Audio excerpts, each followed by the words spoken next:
सुन क्यों नहीं रहे हो? तो सोचिएगा इस बात को। आप सोच रहे हैं कि हम अपने बच्चे को हार्वर्ड भेजेंगे और IITian बनाएंगे और डॉक्टर बनाएंगे, वो बहुत आखिरी की चीजें हैं। वो बच्चा तब तक नहीं बनेगा जब तक उसमें संस्कार नहीं आएंगे। सरस्वती वहीं वास करती है जब संस्कार होते हैं। ऐसे अगर आप किसी गलत फहमी में हो कि पैसे से हम उनका स्थान बना देंगे, उनको हासिल कर लेंगे, बिल्कुल नहीं होता है। आपको अपने बच्चों के साथ समय बिताकर उनमें संस्कार है भी, मैं ये नहीं कह रहा हूँ, माफी चाहूंगा अगर किसी का दिल दुख रहा हो, मगर मैं कह रहा हूँ हमें और अपने बच्चों को मजबूत करना चाहिए। और सिर्फ आप अपना घर मजबूत नहीं करेंगे, समाज मजबूत होगा, हमारे संस्थान मजबूत होंगे, हमारा देश मजबूत होगा। सही मायने में हम विश्व गुरु बन सकते हैं। आपको पता है जिस चाइना की हम बात कर रहे हैं, जो सच मायने में विश्व गुरु है, वो देश दुनिया को चला रहा है। वो देश हमसे 1 साल के बाद आजाद हुआ था।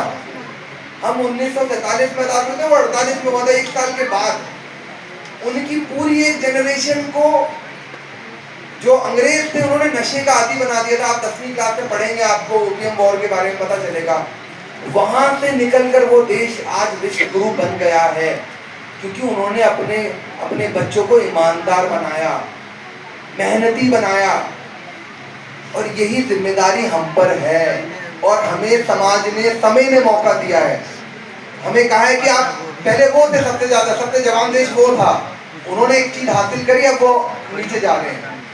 अब हमें मौका दिया है समाज ने।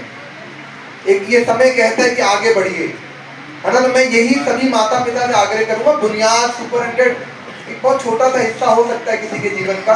अगर कोई आता है जो यहाँ नहीं भी आता तो भी जीवन में कामयाब होने के बहुत बहुत बहुत रास्ते हैं, मगर उस पर आपके अंदर जो सोच होनी चाहिए, जो आपके भीतरी मन होना चाहिए, उसमें स्थिरता होनी चाहिए, उसमें संस्कार होने चाहिए। ये जो आप लाइन भी पढ़ रहे हैं ना, उस सब कठिनाइयों का, ये किसी को लग रहा होगा हमने नहीं दिया, लेकिन मैं और मैम बैठे थे। मैं चाहूँगा प्रीति मैम एक बार दोबारा आ जाए सामने। आज से 2.5-3 साल पुरानी बात है। हम सोच रहे थे कि यार प्रोग्राम तो करते रहते, कुछ नाम दे देना चाहिए, कुछ थीम होनी चाहिए। तो मैम आई मेरे पास, मैम ने कहा सर मैंने एक बच्चे को ना इंटरव्यू देते हुए सुना, और वो बच्चा बोलने लगा कि यहाँ तो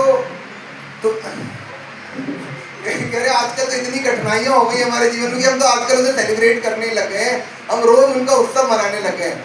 वहाँ से मुझे इतनी खुशी हुई कि बच्चे उस पीड़ा को महसूस कर रहे हैं और उस पीड़ा से लड़ रहे हैं।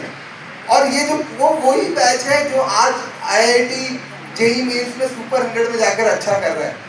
तो मैं कहना चाहूँगा, सच में एक बच्चा था, उसका इंटरव्यू हमने काट